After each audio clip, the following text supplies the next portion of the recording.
The Fantasy Footballer Studio is sponsored by Walmart.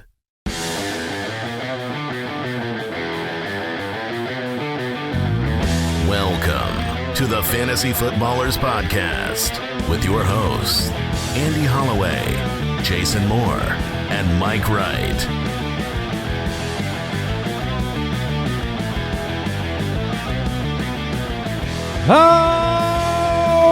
Welcome in.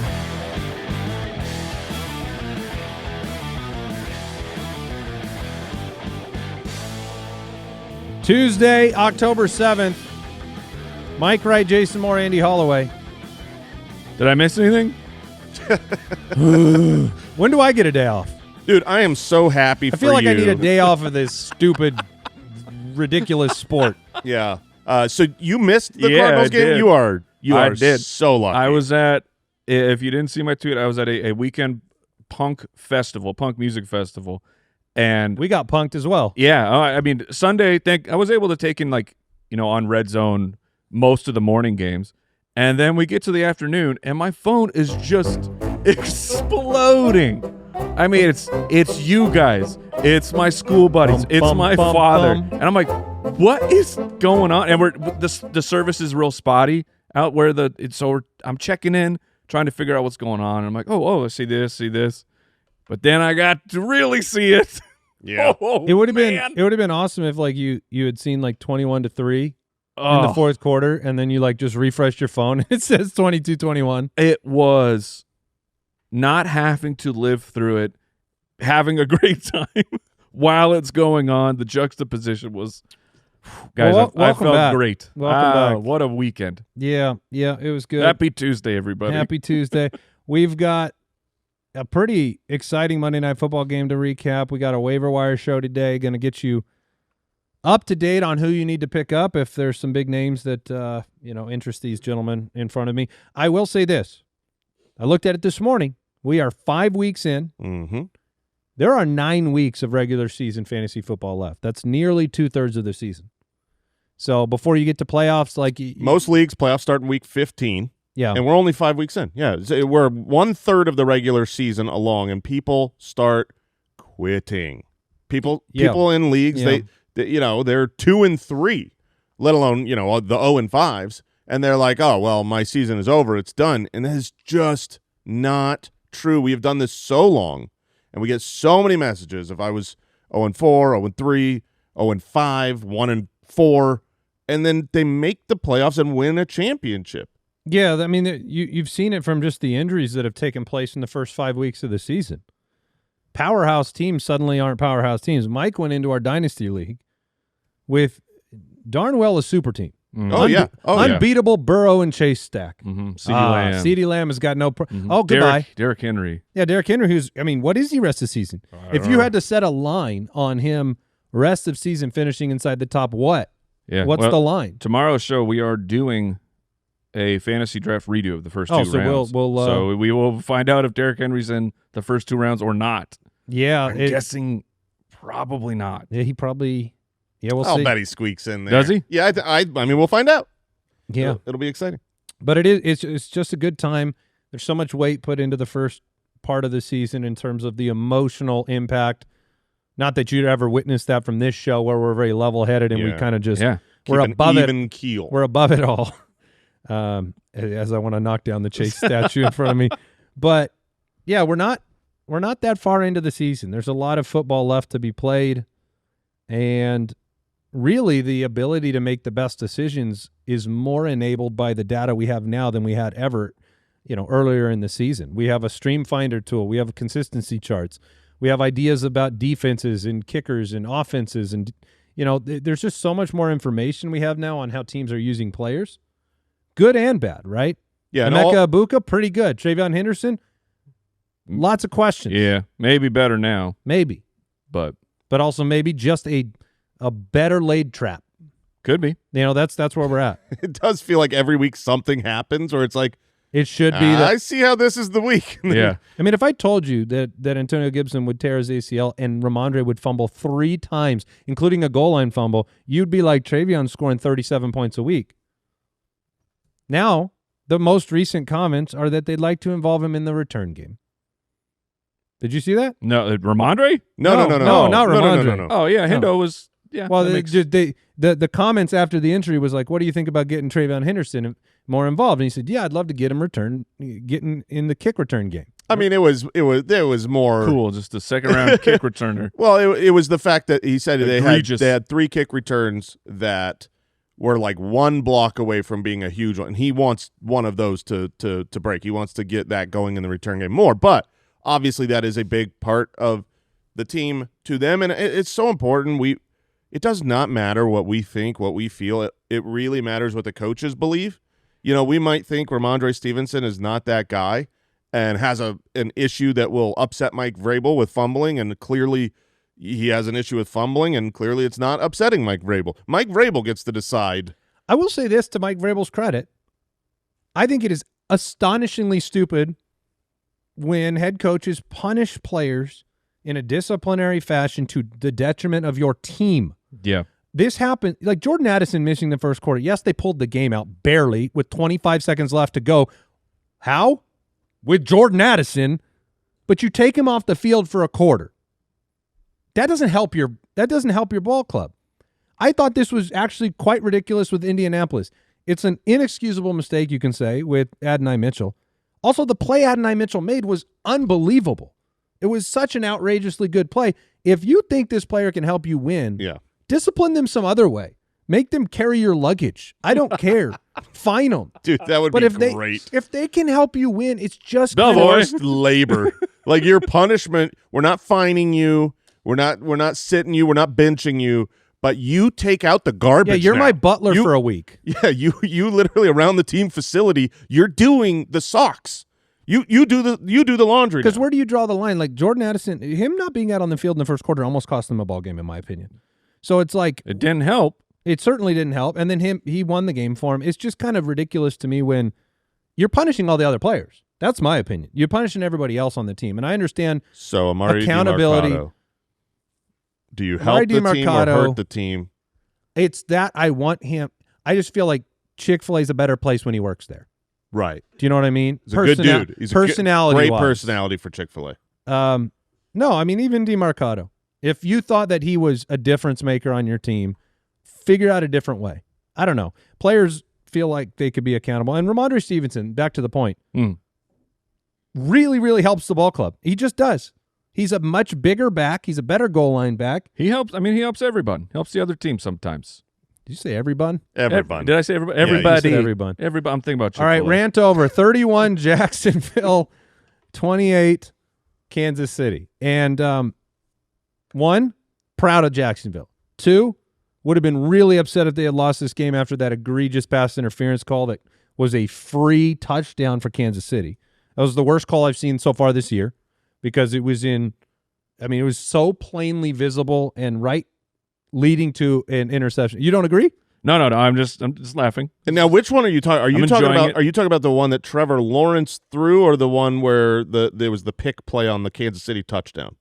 No, I'm talking about when Trevor Lawrence was at his own 20. Yes. Okay. And then the route he's running, and the guy literally truck sticks the receiver. Yeah. And it goes directly to Kansas City. It was just the most. To me, that was like, oh, great, Kansas City's doing it again.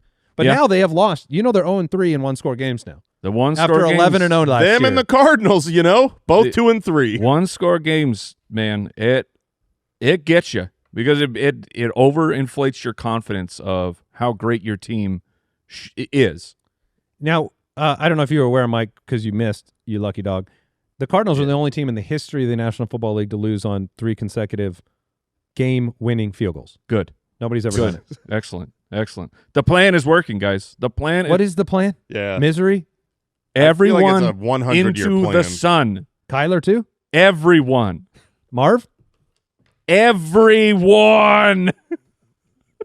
We didn't get any Mike on yesterday's show. Here's an interesting thing from this game. One, like I said, shout out to Jacksonville. They're 4-1. Did you hear the clip of Jonathan Gannon saying that no one liked a particular play call? Yes. Yeah. And they were like, "Yeah, we just didn't call timeout." Yeah. Also, I would have just let the play happen. into the sun, man. I mean, Jonathan Gannon was like, It's crazy. He's like, I didn't like the play call. And then they're like, well, would you ever override him? He goes, no, I don't override him. He's my play caller. It's like, we don't know who's doing this. Yeah. And they also We're all said, trying hey, to find the guy. So Jason, you were criticizing Kyler yesterday about not checking out. You said other quarterbacks would have checked out. They came out and said verbatim he had no ability to check out of that play. Yeah. Well, that's smart. No, that's great. Okay. We were all stuck with the play. The quarterback, the play caller, and the head coach. So we let the defense know what we were doing. We said, hey, guys, we're going to run up the middle. And then we were like, but we can't do anything could be done. about it. Nothing could be done. You could run a whole Chick-fil-A with the staff from the Cardinals. That's what you could do. Nothing could be done, guys. All right. Trevor Lawrence threw for a touchdown, ran for 2. The last one was the most The last one was hilarious touchdown a double ever. fall down. A double fall down. It was like his shoes were tied together and he got stepped on the snap and then fell down, got up, fell down, got up, and then scored a touchdown. You guys see Chris Jones on that play? Yeah. I don't know if he was hurt or cramped or something. You got to hope so. Chris Jones was standing there doing nothing. He thought the play was over from the jump. I think he really did. I think he thought when Trevor Lawrence fell down that the guys that were near him were going to tackle him, so he didn't do anything. He's just standing straight up. And then it's like, as the play happened, like if he had stayed involved, he could have absolutely stopped that play from happening, but he did not. Jason won in our matchup between he and I exclusively by a 44-yard catch by Travis Hunter. That 44-yard catch was the differential. That was a great in our catch. victory. How do you feel now about the Travis Hunter for Woody Marks trade that we did last week? Bad. I believe if we didn't make that trade, I win by so many points. Not because I played Travis Hunter, he would have been on my bench, but because I would have played Ja'Cory Krosky-Merritt, right? In which case, I would have. I mean, we can't have a show anymore. All right, Patrick Mahomes though, is Mahomes and Matthew Stafford are the two quarterbacks that I'm interested in talking about in terms of everyone thought they had something with Justin Herbert after 1 week. He's been actually quite terrible since then. I think yesterday I said on the show, Mike, he's on pace for 3,600 yards and 21 touchdowns and 17 picks. The offensive line being the culprit there. Yeah, it's a problem. But Mahomes has been very good for fantasy. Matthew Stafford has become very good for fantasy. Both of those guys are really on the radar for me on a waiver show. Yeah, for or sure. On trade candidates. Yeah, I don't know that Mahomes would be out on waivers. Stafford, we'll talk about him later on this episode, but the secret sauce with Mahomes is the rushing. I mean, he has 3 games this year where he basically has 60 rushing yards. That is an outrageous number. And I worry that when Rashee Rice comes back, that goes away a little bit, because right now it's he doesn't really have anyone to throw the ball to. More a result of the running game being so bad. Maybe. I feel he's their leading rusher on the season. You know this? Yeah, he's on pace for 650 rushing yards, something right around there. Tyquan Thornton, 3 for 90. Travis Kelce, 7 for 61 and a touchdown. Xavier Worthy, 6 for 42. He did play. Brian Thomas Jr., 4 for 80, not into the end zone. Travis Hunter, 3 for 64. It was nice to see. And the touchdown pass was caught by Parker Washington. Brenton Strange got hurt in this game. So we got Munt. Johnny Munt took over. But that was your Monday Night Football game, and it was a good one. It was. It was a fun game. One. All right, moving on. News and notes from around the league, presented by Progressive Insurance. All right, Amari and Hampton. This was the big news yesterday. Yeah. Not good. Placed on IR with an ankle injury. Out at least 4 weeks. It's a waiver show. Welcome to our weekly backup running back discussion. Based on history, you should play all of them. Hampton is quite the roller coaster of the season.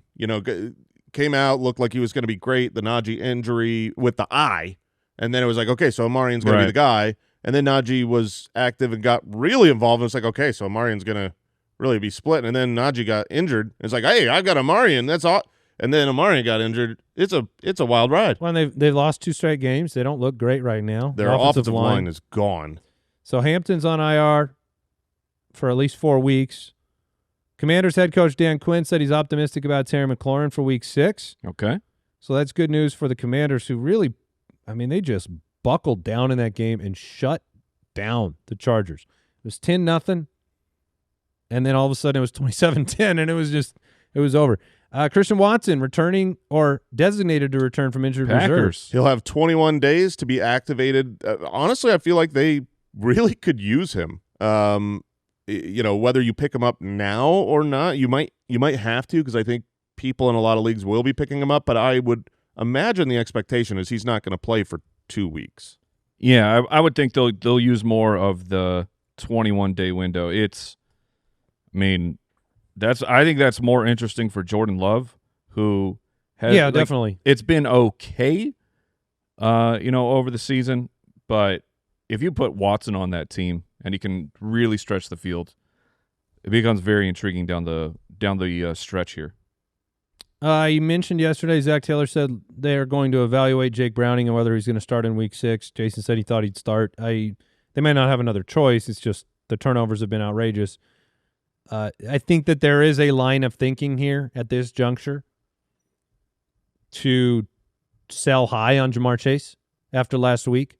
It's not that you can't get those games. It's that they won't be reliable. And if Jake Browning stays the quarterback, they won't be reliable. If they change quarterbacks, it could actually get worse. So I think that there is an opportunity potentially to trade Chase away. Yeah, I'm perfectly fine with it. On a double touchdown garbage time game. Starting Jamar, every conversation this year of Jamar Chase is like, well, who would you play over him? And it'll be risky because it's either you'll get just nothingness or you do have the potential for like what happens this week because he's Jamar Chase. Yeah, Jake Browning is this might sound ridiculous, but Jake Browning is awesome for Jamar Chase. I mean, obviously he's not Joe Burrow, but by comparison of if they keep losing, which they probably will, they've got a tough schedule the next couple of weeks still.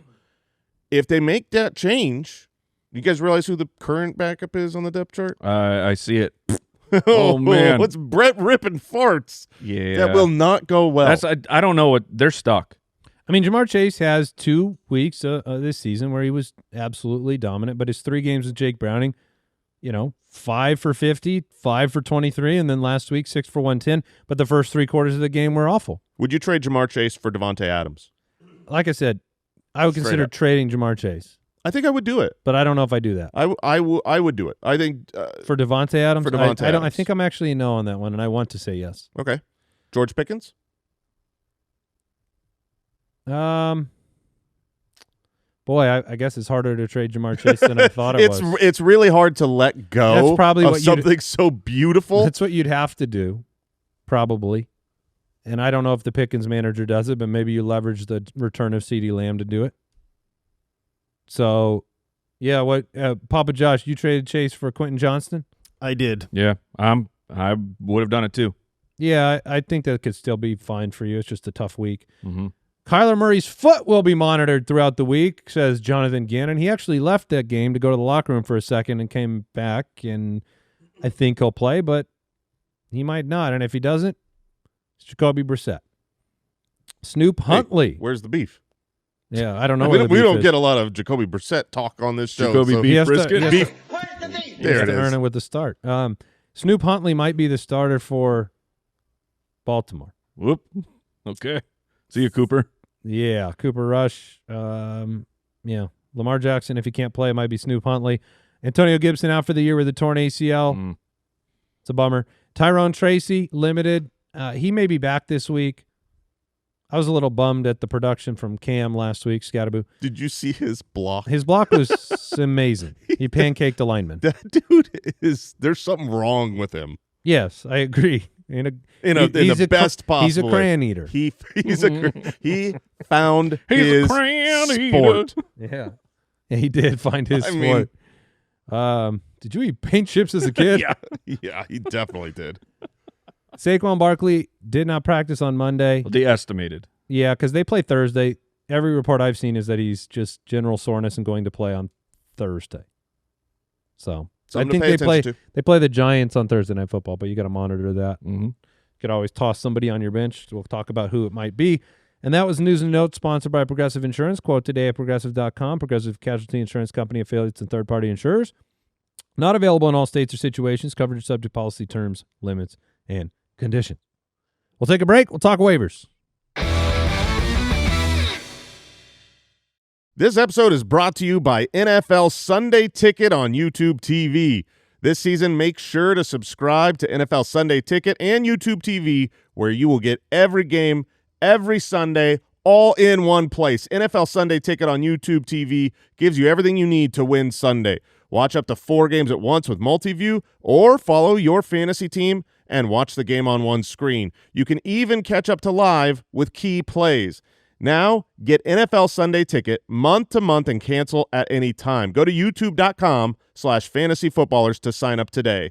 Local and national games on YouTube TV. NFL Sunday Ticket for out-of-market games excludes digital-only games. Base plan required. Renews every month during the 2025 regular season only. Your membership for the following month can be canceled anytime before your renewal date. Terms, restrictions, and embargoes apply. Commercial use excluded. No refunds.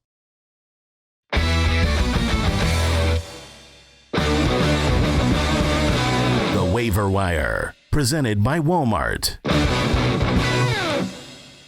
Well, we get the Bears, Falcons, Packers, and Steelers back from the bye this week. My sweet Bijan. Yeah, Welcome back. You still scored the most in our league. The Texans Did you really? and the Vikings Dadgummit.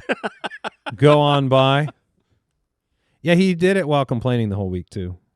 Yeah, I thought he must have had a terrible week based on messages. I did. Based on all the complaining, Yeah. I assumed he didn't score the most in the league. The Texans, you won't have to choose Woody Marks, Nick Chubb this week. They're going on by. The Vikings, you lose Justin Jefferson, Jordan Addison and company, going on by. No Jordan Mason. But those are the only 2 teams on the week 6 bye, so it's a little bit more manageable.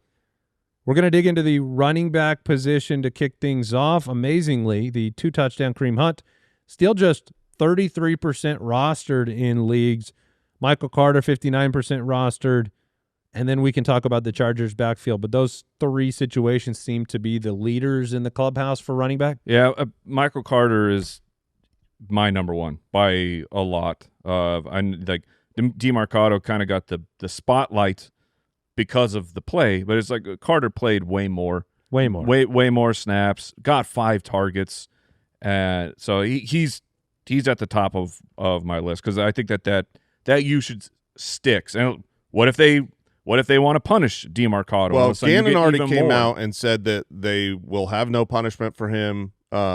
Did he really? Yeah, he did. He came out and said there will be no punishment for him. He came out and apologized for how he treated him on the sideline. It was unbelievable. Which he yelled in his face. I think hit him a couple times, and then he came out and apologized. Said that's not how he wants to act. He wants to be more level-headed. It's like DeMarcado was destroyed there, and you just went and got in his face. Like I don't know what help. I don't think football fans are happy in any situation. Yeah, there is no right answer here because honestly, part of me wants you to take DeMarcado, yell at him on the sideline, and say, "Please go to the locker room, pack your bags. You are no longer an Arizona Cardinal." Yeah, and then part of you wants to be like, "Hey, you got to build your players up. Mm-hmm. You got to do the right thing and not hurt your team out of anger." And he has decided to do neither and both.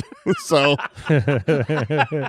he's like, "I'm so angry. I hate you." No, I'm just kidding, baby. You're fine. You're not going to be punished at all. He's probably the starter now. Michael Carter probably doesn't touch the ball. Overcompensate? Yeah, it's just overcompensate. That's my guess because Gannon doesn't know what he's doing. He's like, "Don't sue me." Yeah. So much of it depends. Yeah, dude.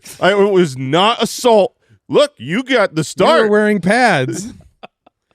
So much of it has to do how the player reacts to it too, and we don't know that. That's all behind closed door. You know what I mean?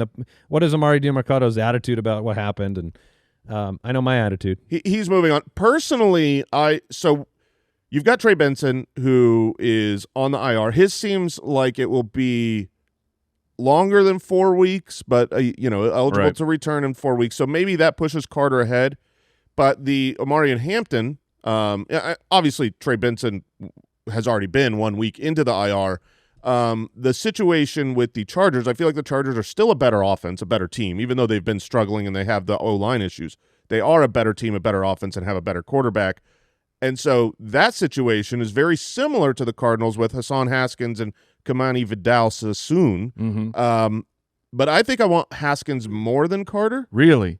You're boy. that confident that Haskins is the guy. Yeah. I am not. So when you watch by the any game, stretch. when you watch the game live with the Chargers, what you saw was towards the end of the game, Hampton got injured, wasn't able to make it back, and then it was Vidal Sassoon getting the work. But when you look at how the game flow went, Hassan Haskins was involved early. Hassan Haskins was the backup. Yes. And then later in the game, I mean, they literally, it was Trey Lance out there. Yeah. They had pulled everyone. That was when Vidal Sassoon was playing. So I think it's definitely Haskins as the starter. Sure. My counter to that would be literally Michael Carter, who was not active for the Arizona Cardinals. DeMarcado was the backup, and then he remained the backup. That's where I'm saying of Michael Carter is by far my number one because I know he's the guy. Yes. Where the Chargers situation, is it Haskins? Do they go the Tampa Bay route where we thought Sean Tucker might get more play, but they went all to Rashad White? I don't think either of those players is good enough for it to be just them. Well, yeah, it'll be the platoon. That's the biggest issue it's I figuring have. out. Like, I'm Carter by so much more. Well, Carter's not over either going of to those be guys. all just him either. I mean, DeMarcado will be involved. We've like already seen it. Yeah. I mean, Michael Carter got all but 7 touches in the entire game. Yeah, I think 15 carries with targets is the recipe for Carter. It was 18. Oh, you're saying going I'm saying forward? like a baseline. And I think Vidal's the better player than Haskins. And we have seen. He did run we've better seen in that Haskins. game. That's the problem. Is it's like they're not just going to play Haskins out of some loyalty or depth chart. They're just going to play the player that plays the best. And I have a hard time investing enough fab in that situation personally. But Jason has conviction around Haskins, and I don't think it's wrong, Jay, to be like what we saw on Sunday leans to Haskins, and that's how I would lean my priority and my fab. But I don't feel real confident that it won't end up being Vidal Sassoon. Yeah, I will say that neither one of those players are very good, and the offensive line now with the injuries does not look good. It's just a matter of still scoring opportunities. I will say this, the Cardinals around the red zone over the last couple of years, they rush the touchdowns in, and we've seen it whether it was DeMarcado, whether it was Michael Carter, Benson Connor of old. Well, Bam Knight last week. Bam Knight got one, and so how many touchdowns each team scores, I feel like the Chargers will score more, but maybe this is put the ball in the hands of Justin Herbert more, and the running game doesn't work. Maybe you swayed me to the Michael Carter side. My order would be Carter, Hunt, and then I probably would take the lower fab. I would go low fab on both of the Charger guys personally, and just try to see whoever ends up on my team as a dart throw. Outside of that, pay attention to the snap counts going out for Kendre Miller. They've gone up 5 consecutive weeks. Yeah. If they were to trade, I know you guys don't think it's likely. Well, not to Arizona, but I think there's a chance that Kamara does. Yeah, I mean, to me, it's like you also defer to the veteran that wants to. Like, if your season's lost and the veteran wants to go and he's paid his dues, there's a chance he asks to go do that. Yeah. It didn't work out for Sean Tucker this week. I don't think it's going to work out for Sean Tucker at this point with such a limited role. They just didn't give him very much work at all. It was disappointing. Pay attention to Brashard Smith still if the Chiefs want to keep getting him involved. But again, not a lot of work. Bayshall Tootin, not much going on there. Chris Rodriguez didn't get almost any work in this game, which, Mike, we talked about it yesterday with JCM on the studs, but like he had not practiced. JCM had not practiced the week that Rodriguez had played, and then now it was the JCM breakout game. We expect that Saquon is fine, but it's worth noting, like at least a little tiny discussion in case all of a sudden something gets worse as the week goes on. How do you order that backfield? Because right in the beginning of the season, it was like, oh, Will Shipley looks like that guy. He looked great. Then he broke his ribs. They traded for Tank Bigsby, and then A.J. Dillon's been I don't know fine. that he ever actually broke his ribs. Like, that might have just been an unconfirmed report. He came back way too soon. But and they called it an oblique. There's now 3 running backs there. How would you just order them? And I personally, if I'm going after these guys, it's like $0 bids. Yeah. Yes, and I don't think this is a high priority. The problem is I think Tank Bigsby's had 0 opportunities with this team, but he very much looks like the Michael Carter of the situation to me. Could be. Where if you traded significant capital for him, if an actual injury knocked Saquon out, not mid-game, but for weeks, I think Bigsby gets the most work. He certainly could. For this week, if I'm just trying to prepare for that emergency situation, I would put Dylan at the top, but I don't feel this is great because I think I've got Shipley at the top, so we all pick one. Yeah, this is more of a I mean, like Michael Carter, if he still happens to be out there, is a great add, but otherwise it's a lot of stashing of players. The drop candidates at running back that people are asking about, Woody Marks goes on by. No. Isaiah Pacheco with a couple of better weeks. Him and Kareem Hunt, it's so tough because Pacheco's the one who's playing a lot. Kareem Hunt got the 2 touchdowns and had the probably always will get the big 2 play. touchdowns. He probably will. R.J. Harvey. No. Do not drop R.J. Harvey. If R.J. Harvey was on waivers, I would pick him up. I would too. But you wouldn't play him. No. I would not play him.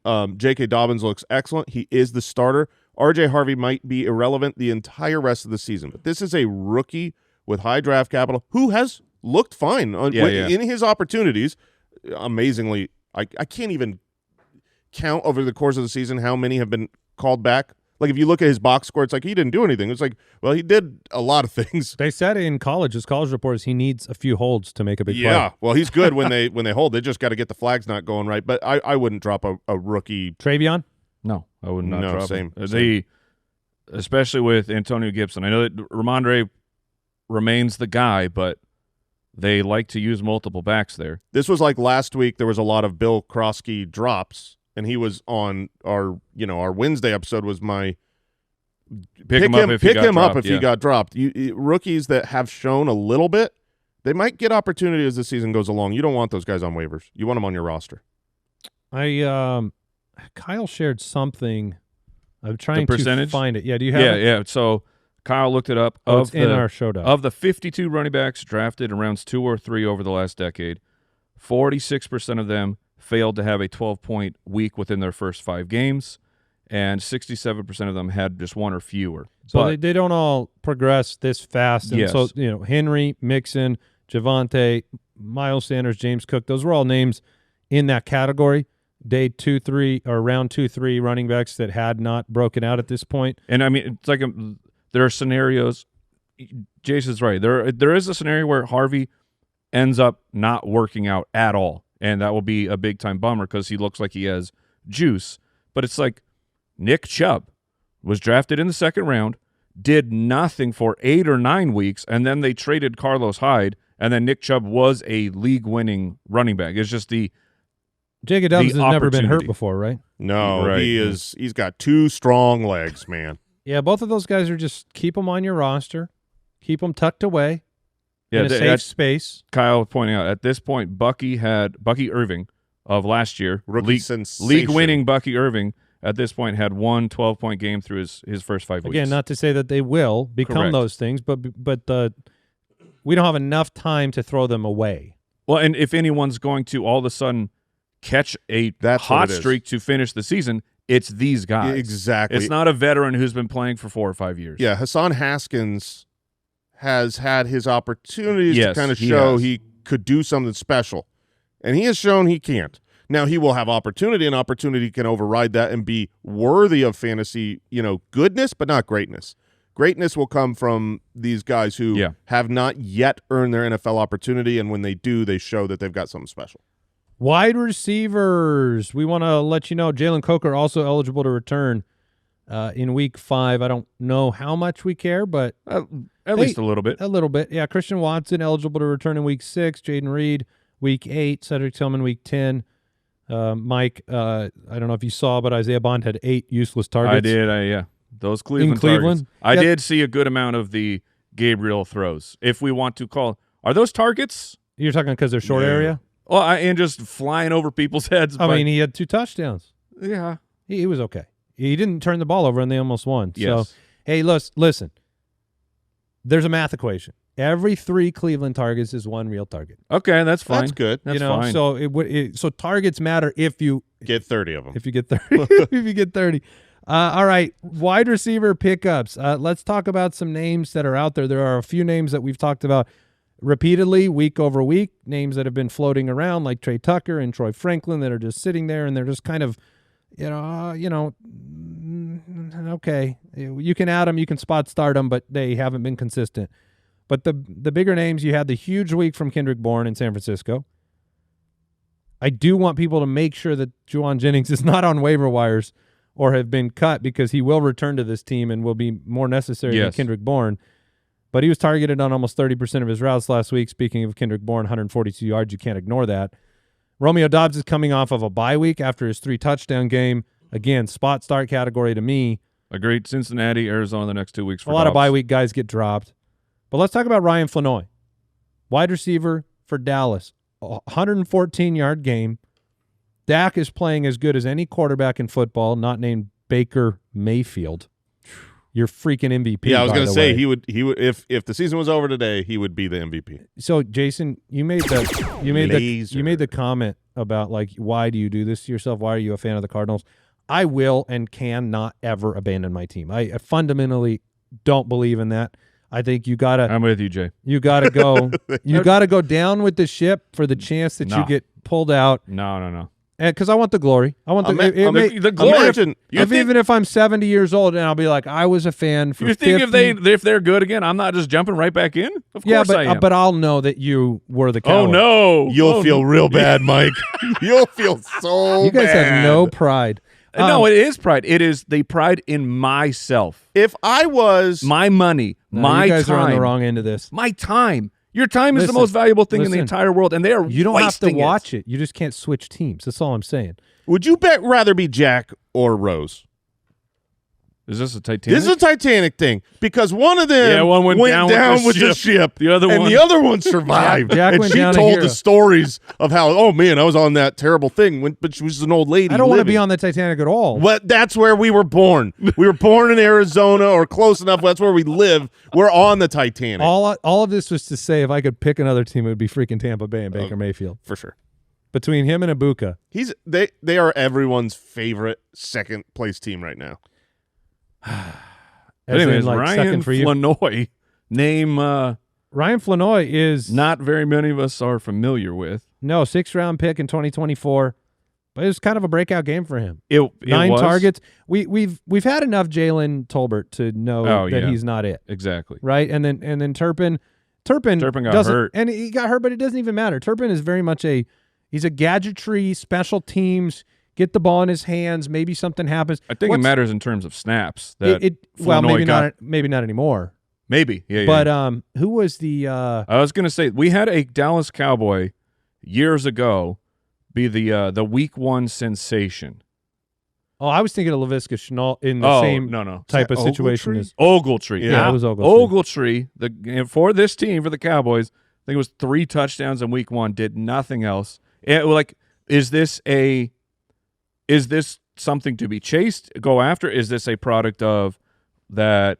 I don't think it's going to be long. Pickens is seeing sauce, and so the Jets are just not good other than that? It's just a player you could tuck away for almost no fab. I mean, this to me is, I would rather have this be more of a spot start, because CeeDee Lamb is gone. Turpin is injured, and Jalen Tolbert doesn't have it. So you've got Pickens, and they need someone else.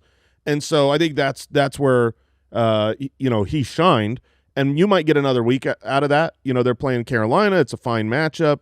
I don't expect CeeDee Lamb this week. But as soon as CeeDee Lamb is back, he's not a stash to me, because when Lamb is back, Lamb and Pickens are going to take the targets. You did see 3 for 90 for Tyquan Thornton. He keeps kind of getting it done for Kansas City. Another spot start. There's not a big, add and play every week name, including Bourne, including Dobbs. I mean, Dobbs has never been that. So there isn't a name jumping out to me unless you see one. Dobbs might be. I mean, he is probably my number 1 pick. But honestly, Alec Pierce is maybe a name that should be talked about, because he has the potential to have, this is the type of player. I am completely with you, Jason. It's not, you've got to have him. But if you've got bye weeks, if you've got injuries, and you're like, I have to start someone off of waivers. I have to actually put them not just on my roster, and that's who I get after fab, but I've got to find someone on waivers that I'm going to put in my lineup. Like, I've got Travis Hunter. I had to play Travis Hunter this week. I would much rather play Alec Pierce over Travis Hunter.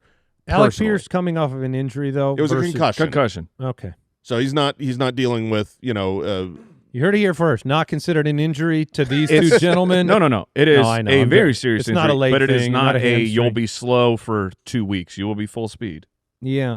Honestly, I'm just not wildly excited about the the wide receivers. Isaiah Bond is getting the snaps and the targets, and he will for a long time. Cedric Tillman's not coming off off the injury list for at least, week 10 is the earliest. So Isaiah Bond will have a lot of opportunity, and Jerry Jeudy's bad at football, so just pay attention there. If he gets 30 targets. I would say the guy who probably, I would start over Alec Pierce, who I just made a case for, who's still available in the vast majority of leagues. You talked about him, but Tyquan Thornton is involved. They're playing the Lions this week. That's going to be, a lot of points. They've got a 51-point over-under right now. And so will Patrick Mahomes have a bomb in this game? Probably one, and it'll probably be Thornton. All right. Drop candidates. Matthew Golden. I would Don't not. do that. I wouldn't do it, but Jerry Jeudy. sure. I would hold on to him one more week. You missed Alec Manure. No, I heard it. Oh, did you? I heard it. That's good You stuff. can drop him because Titans. Yeah. Jamison I Williams. still would not. Keon Coleman.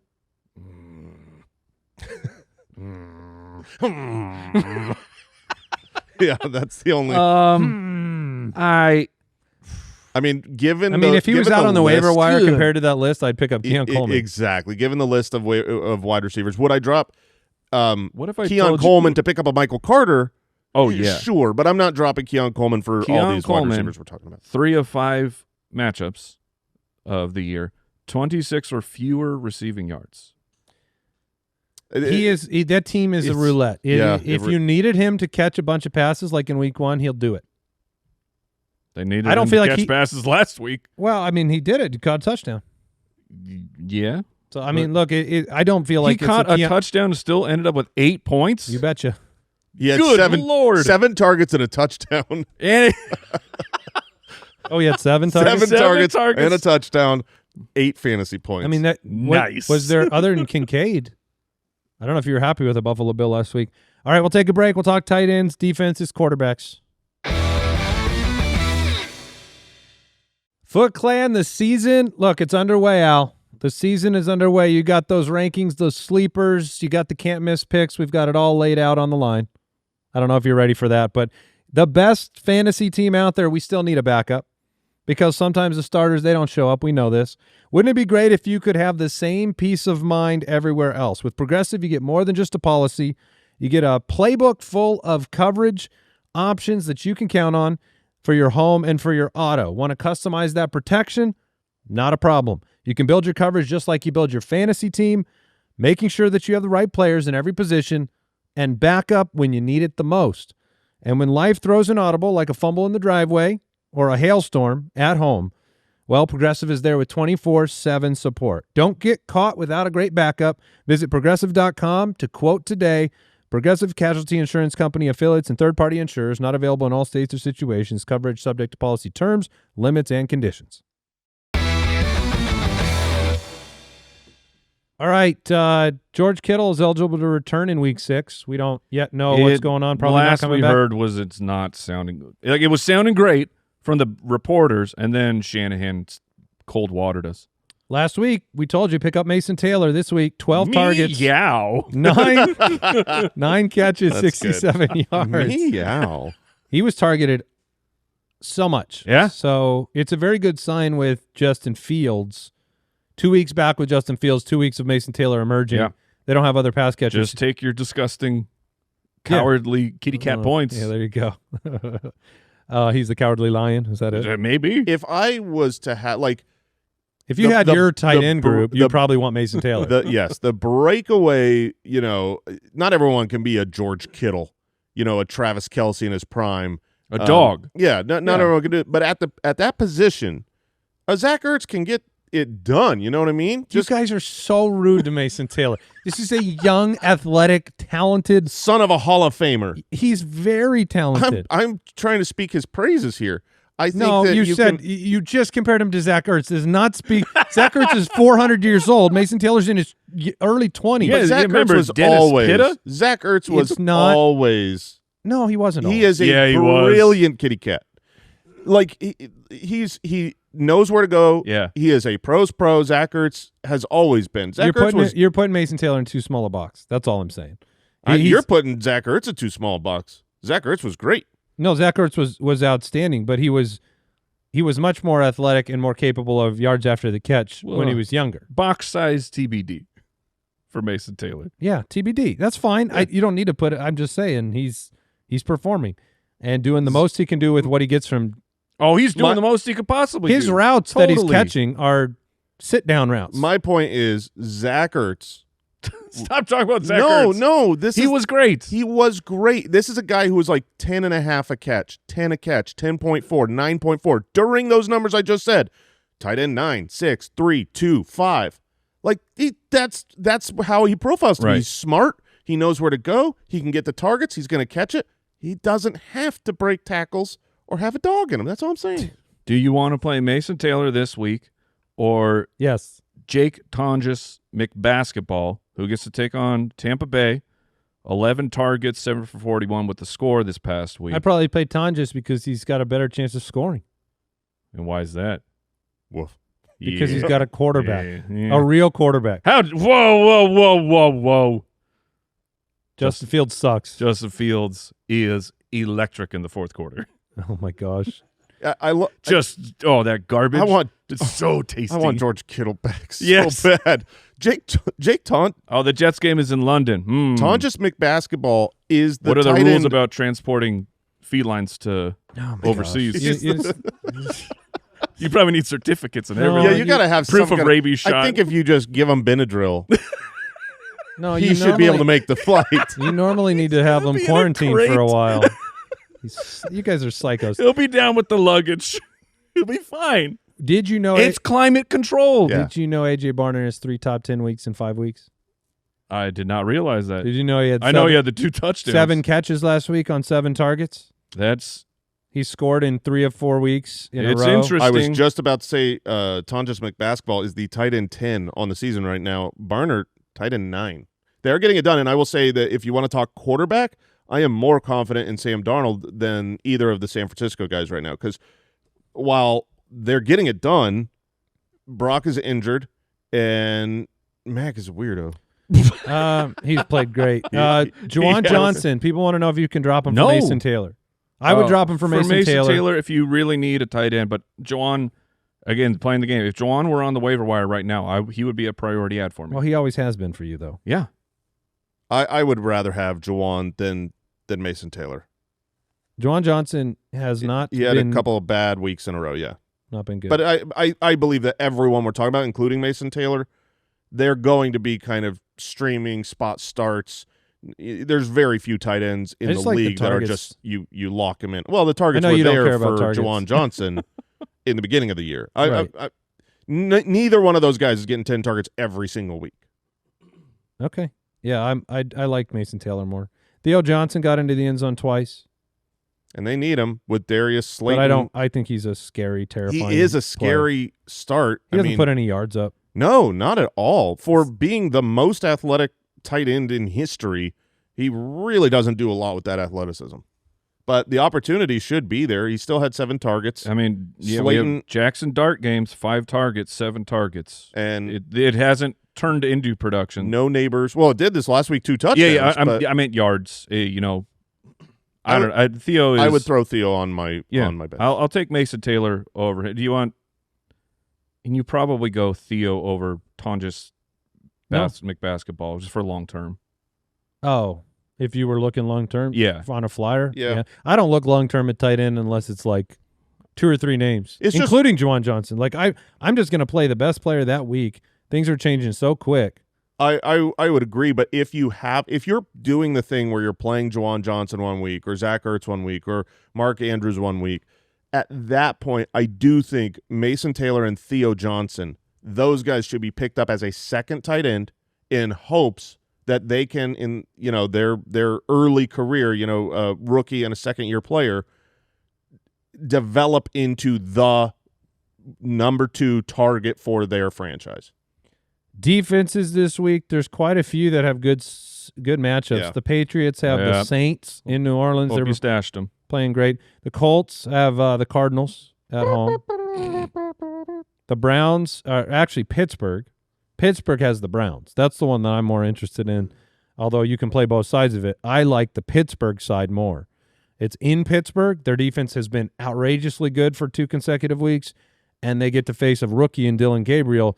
They didn't move the ball tremendously well. They had they scored 2 times. Kyle's saying it's a 37.5 over. Yeah, I like both sides, but I like Pittsburgh way more.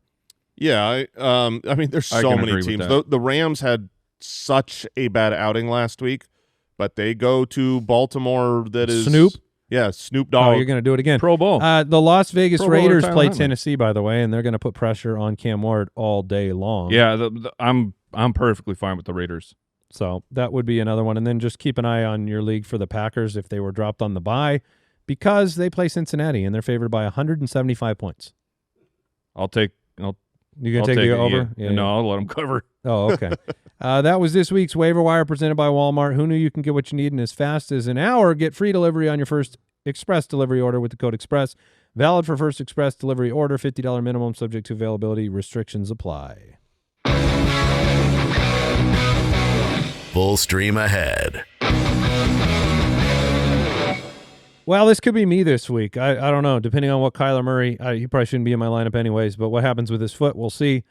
Streaming quarterback options for the week. You need a spot start. There are some good ones out there, I think. For me, it's insert 49ers quarterback. I think the matchup against Tampa Bay and the fact that they can't run the football the way that they've been running it in the past. You've seen good fantasy weeks from Mac Jones, good ones from Brock Purdy. Whoever starts for San Francisco is my stream of the week. Yeah, I'm going to go with Matthew Stafford. He's leading the entire NFL in passing yards right now, and he gets the Baltimore matchup that we just saw C.J. Stroud go ham. Man, I know their injuries. It's sad to see. If Stafford gets to play a college team, which right now it feels like you're just playing backups, it's pretty easy. You look at what they've given up on the season.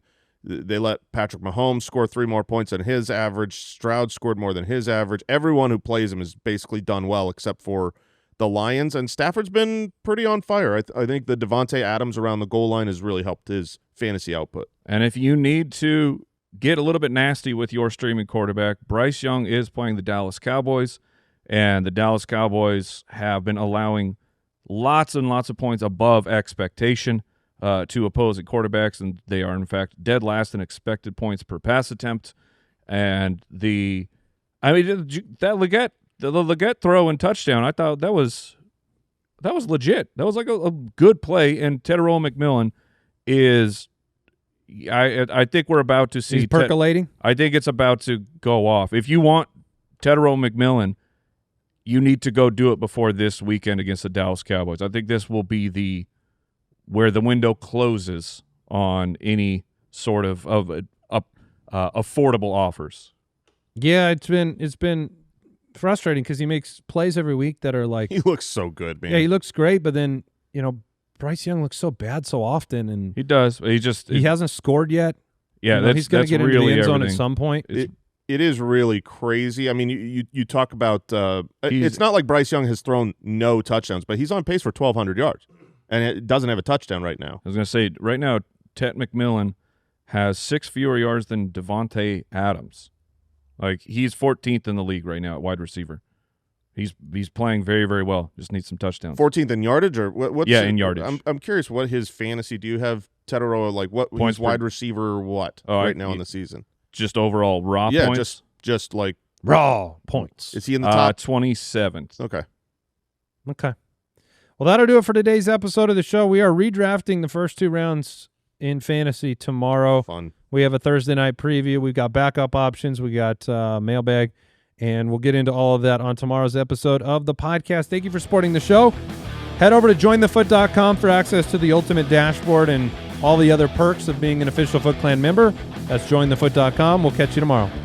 Goodbye. Thank you for listening to another episode of the Fantasy Footballers Podcast. Join our fantasy football community on jointhefoot.com and follow us on Twitter @TheFFBallers.